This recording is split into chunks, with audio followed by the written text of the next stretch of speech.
Hey there, everybody, and welcome to the Daily Objective. Today I've got Gil-ad with me, and we're going to be talking about the three cornerstones of Israel's defense strategy. Just before that, we're going to do the news update as always. We're in day 41 of the war. Today, or yesterday rather, we saw the kind of bringing to an end of conflict at the Al-Shifa hospital, and what we've seen today are images released of weapons which have been found in the Al-Shifa hospital. The particular images that were released were of mainly rifles, which were found behind an MRI machine. And the Israeli government has kind of said that this is proof of their claims that this was being used as a base for operations for Hamas. What we've also seen today is a drawing to the close, perhaps, or nearing the end of hostage negotiations, which have been going on between Israel and Hamas.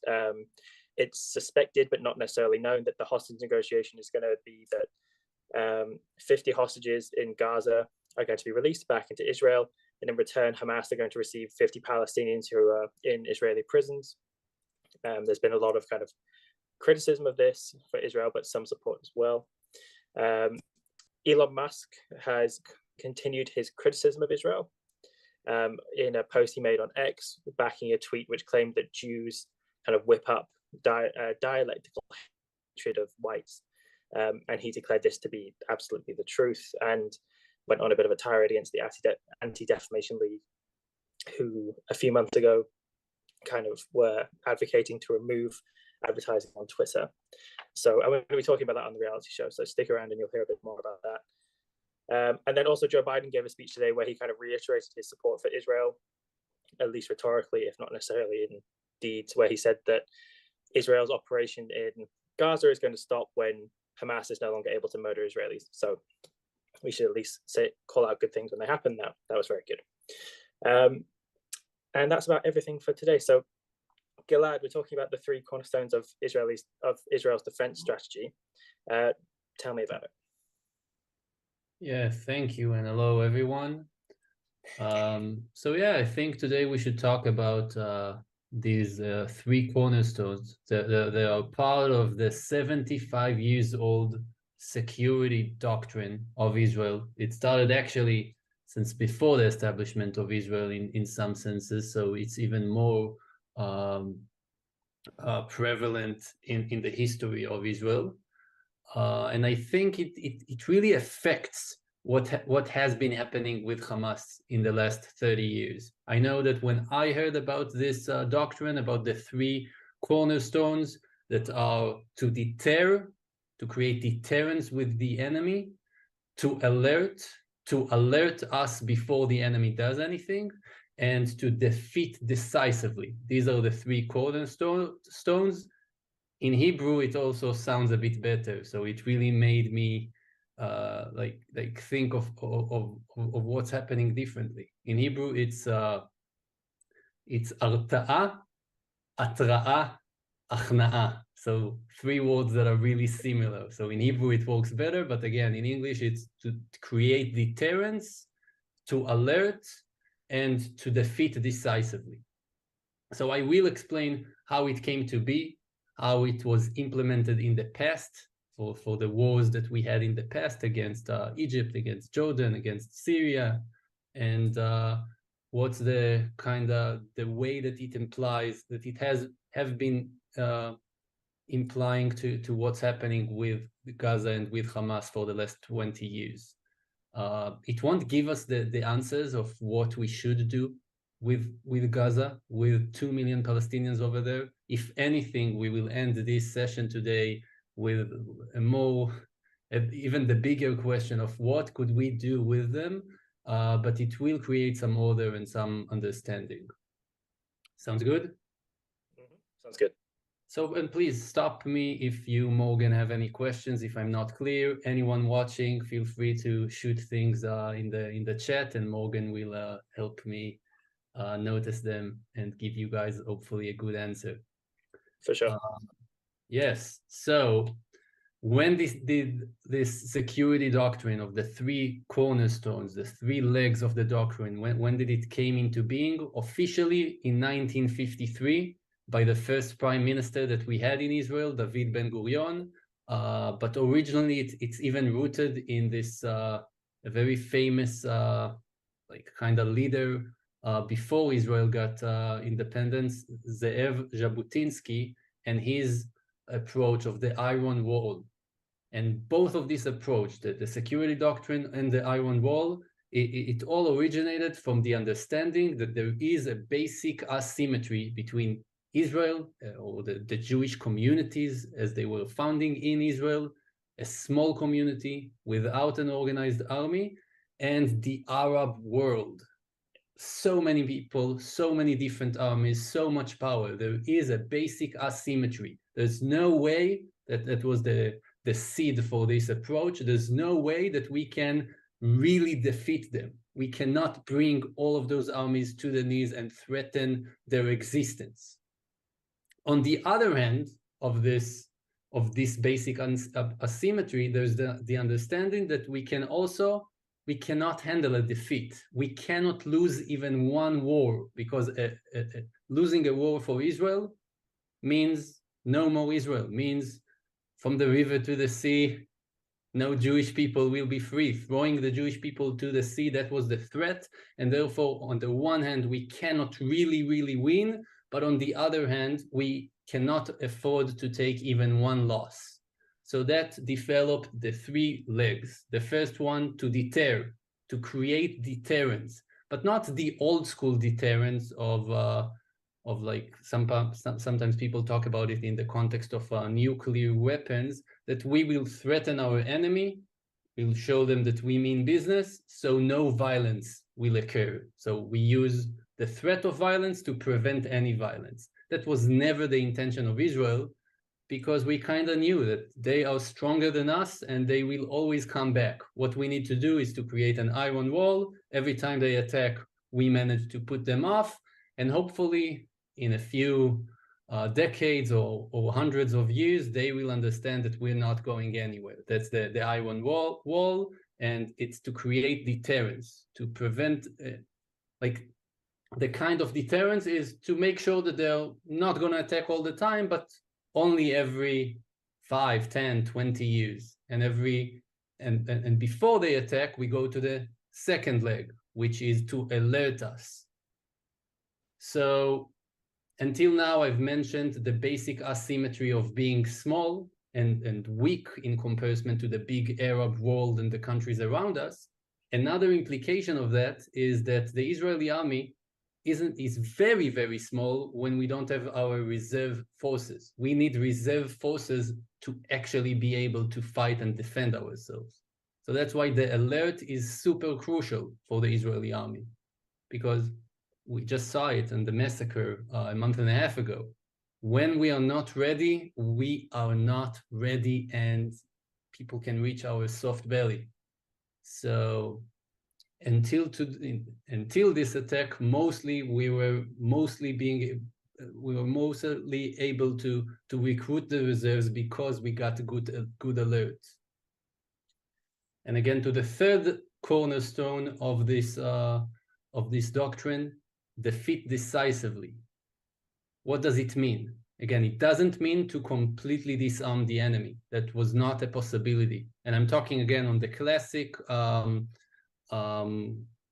countries that are against us, on Egypt, on Jordan, on Syria. We cannot disarm them completely. What we can do, we can win very quickly if we'll be strong enough, and that will serve the purpose of not keeping reserve forces fighting too long. These are citizens, these are people. We cannot run a war for more than a month, 2 months, 3 months. We need to end it as quickly as possible. So that's one part of that cornerstone of defeating decisively. The two other parts is to do it on the enemy's ground. We are a small country, we cannot fight here. We need to push it over there. And we need to do it quick and strongly, so it will close the circle and create a strong deterrence. So it's like a cycle. We win decisively, we create deterrence. Slowly the deterrence is like brushes away as they get stronger and years go by. and then we're going to get an alert, we're going to be able to defeat decisively, and the circle starts again. That is the security doctrine of Israel. It's been like that from 75 years ago when we started Israel, and even beforehand. And this is exactly what we had with Hamas for the last 20 years. Every few years gets heated up, they attack us, we strike back and hard, and then they are deterred.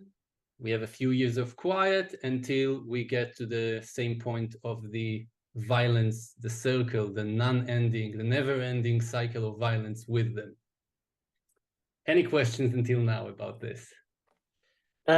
Yes, let's just be a bit more specific, I guess, about what this literally looks like. So, so the first cornerstone being deterrence, putting up the iron wall. So does that mean responding with because it kind of connects to the third keystone, I know, does that mean just responding so quickly with overwhelming force? Is that basically how we'd understand it? Like, deterrence is the condition that you wanna have your enemy in. It's not, it's like you strive to be there. You strive to have an enemy that is deterred. And you don't actually do a lot over there. The defeating decisively is the thing that creates deterrence. What you need to do to sustain it is to make sure the enemy knows that you're still strong, and to make sure that the enemy knows that you will be prepared if he tries to do something. That's to be able to have strong intelligence as an alert. Mm-hmm. So that is deterrence, but it did shift in the conflict with Hamas, because the classic deterrence was no violence until they attack. It was like a quiet border. And as far as I'm aware, we didn't have so many conflicts with Egypt for most of the years that we had with them, or with Syria, or with these countries. But with Hamas, we started developing a different formula for what deterrence is. Deterrence wasn't, it stopped being, they are not attacking us because they are deterred. And it became like a formula of, let's see how much they attack us. Let's see what's the frequency and what's the severity of the attacks, and try to like psychoanalyze them. Oh, they only shot Sderot and Beersheba, which are cities that are close to the border with Gaza, and they did not shoot Tel Aviv. Okay, that's deterred. What we're gonna do, we have a formula, they only shot Sderot, so we're gonna explode a few weapon storage targets that we have of them. Oh no, they shot at Tel Aviv, okay, now we need to give back a bit more. So it's like, it switched from a more principled view of we want to create deterrence, years of real quiet and no violence from our enemies, to we want to mediate that. We want to psychoanalyze them, how serious they are, how much did they attack. And that was a really big shift. I guess the obvious question as well is, do you think this is a good strategy? Do you think this works?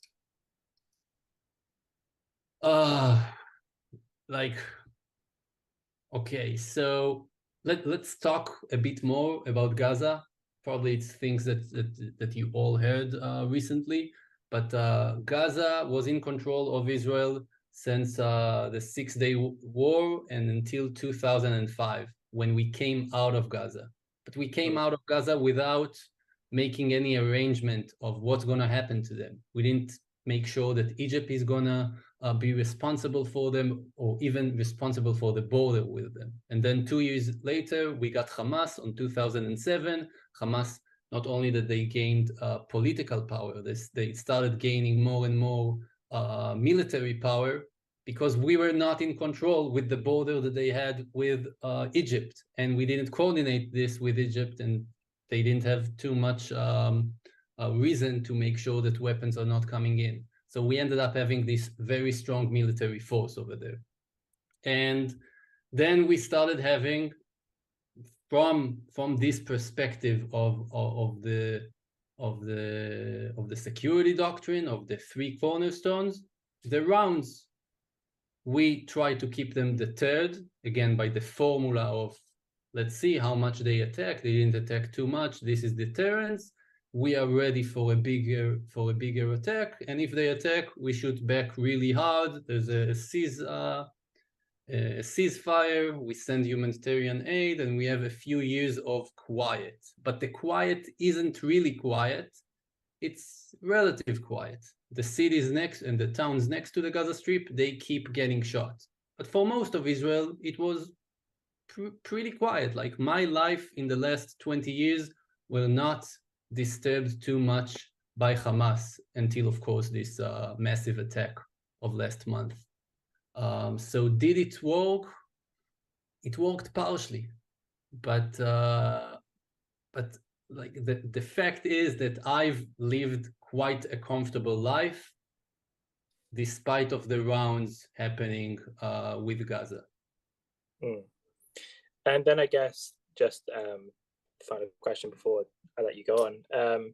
Do you think this has informed how the IDF has acted in this conflict? Because obviously they were quite slow to get off the ground, at least with the ground invasion. Perhaps they were fairly quick with airstrikes, but so would it be accurate to describe, I guess, their first action to be put up this iron wall and so on and so forth? So like the big question is, are we gonna break the cycle now? Because the classic would be that sometimes in the next weeks or months, we're gonna have a ceasefire with Hamas still having the ability to rebuild, and that we're gonna find ourselves in the same spot in 5 to 10 years. That's the classic. That would be the continuation of this never-ending cycle. But maybe this time something is gonna be different. So I think the reason that this cycle with Hamas was sustained until today is that in some sense, Israel had a motivation to keep Hamas in power. It's not something that was talked about publicly too much, but it is something that I think operates on, especially the leaders like Netanyahu, that Hamas is in some sense an asset to Israel. That's the mentality before this attack. I hope that it's not going to remain the same way after this attack. So in what sense it was an asset? It was an asset because it creates a split between the West Bank and the Gaza. How could you have peace conversations with the Palestinians if they are completely split, if it's two different organizations that don't really talk to each other? You don't have anyone to create peace conversation with. So that was one sense that kept Hamas as an asset. The other sense was that Israel, because of the more religious parts that it does have, is afraid of giving up territory. And having Hamas as a card, look, we gave Gaza, we got out of Gaza, and look what we've got. Therefore, we cannot give up any more land. That's also, in some senses, good to some political parties in Israel. So I think this really, it's back to the question: did this rounds mentality of going through the three cornerstones in this never-ending cycle, did it work for Israel? In some sense, it did. Like nobody really pressured us to make any more peace offering to the Palestinians in the last 20 years. The last attempt was, I think, 2008, just after Hamas came in power. Sure. Okay. Well, implicit in your answer is that it worked kind of, as things have been, but it's not going to work for the future, given the massive attack that we've seen. So what then, if you were to change them? I mean, I may be asking you to do too grand of a job on the spot, but how would you change them going forward? So now we're getting to the place that I warned you guys that we're going to get to, where the question is, what is the solution for 2 million Palestinians in the Gaza Strip when many of them hate Israel? And like, what's the solution? I don't have anything like too wise to say. Razi tried to present his solution 2 weeks ago, so you can watch that episode. But let's see, what can I say? first of all, I want to share with you guys that thinking about this cornerstone, seeing the conflicts that Israel had, I believe it's really helpful, and I actually got it from this geopolitical analyst that I've been following, an Israeli one called Nitzan David Fuchs. So if you speak Hebrew, you can check him out. So I think the problem, or also the cause for this cycle, but also the result of the cycle, is that we never really had like a diplomatic strategic goal in the conflicts that we had, in the operations, in the wars. Like the right way to go to a war is that, you know, I am going to this war to achieve 1, 2, and 3. I want to end with I'm beginning with a country that hates me, that wants to destroy me, that threatens me, and I'm gonna finish with a country that is completely disarmed and is gonna surrender without conditions. That would be like a strategic diplomatic goal. We never had such real goals with Gaza, with Hamas. It was only, we're gonna get to a ceasefire, humanitarian aid, and back to the same position. So what do we need? It's going to be trivial things, but we need to have, we don't really have a real motivation to control Gaza. So hopefully we're not going to control it. I think maybe we'll have to, but we don't have an intrinsic value in controlling it. We don't want to control the people of Gaza. We have no motivation to actually control them unless it's going to be necessary to keep the violence away. And hopefully what we'll have is some sort of a peaceful neighbor that is not threatening us. That's what we want. That's what we need. That's the only thing that will be really working for Israel long term. How do you get it? I have no idea. 2 million Palestinians, many of them hate us. I don't know. That's the big question that I promised that we're all going to be left with. Sure. I'll just read out the couple of super chats that we've got. We've got €2 from Volta Bishak. Thank you very much. And I sent from Bonnie. Thank you again, Bonnie. And then Frank Grail's given $2 and has asked, why can't Palestinians go live in Libya or Algeria? I don't know if you have an answer to that question. I mean, my thought would be probably because they wouldn't be allowed to.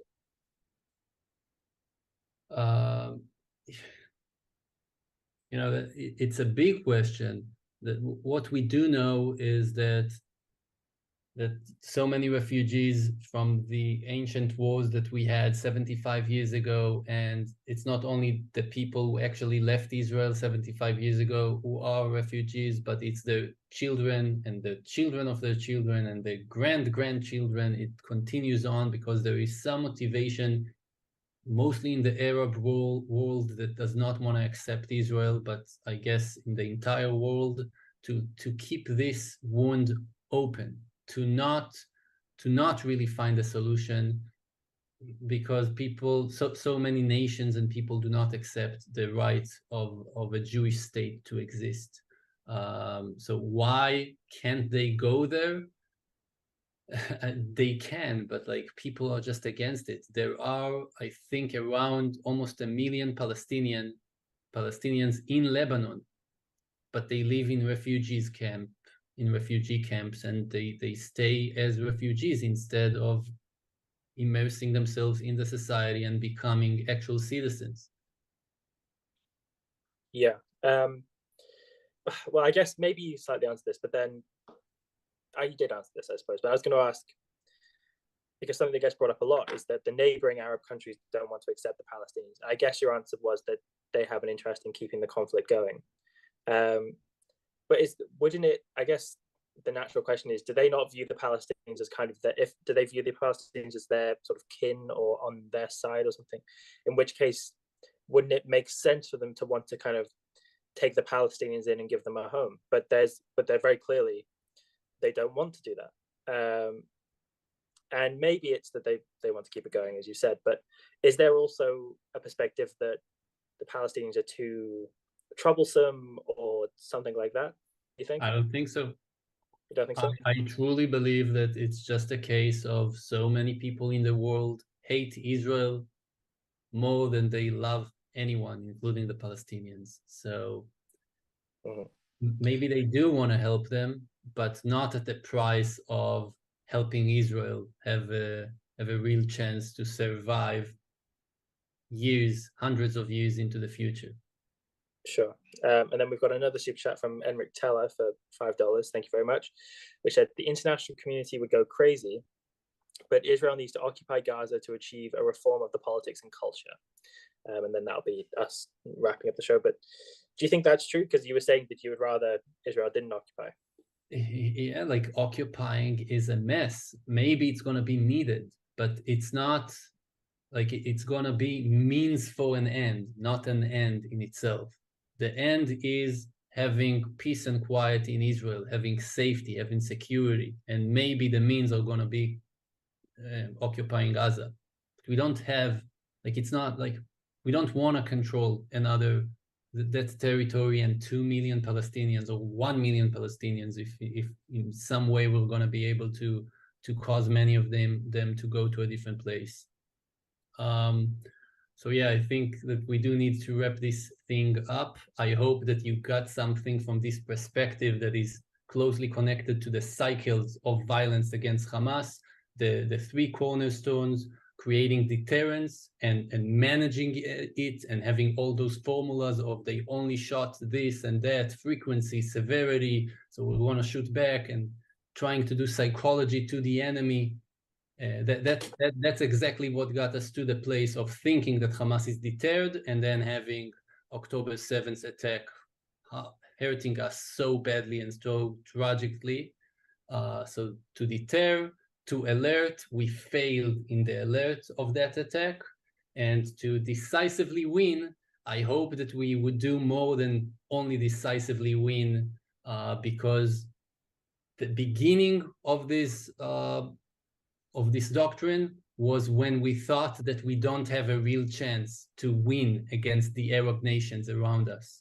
I think today it's not true. I think today we are strong enough to beat the armies of the nations around us, and for sure we are strong enough to completely destroy Hamas. So that doctrine, the foundation of that doctrine is not true anymore.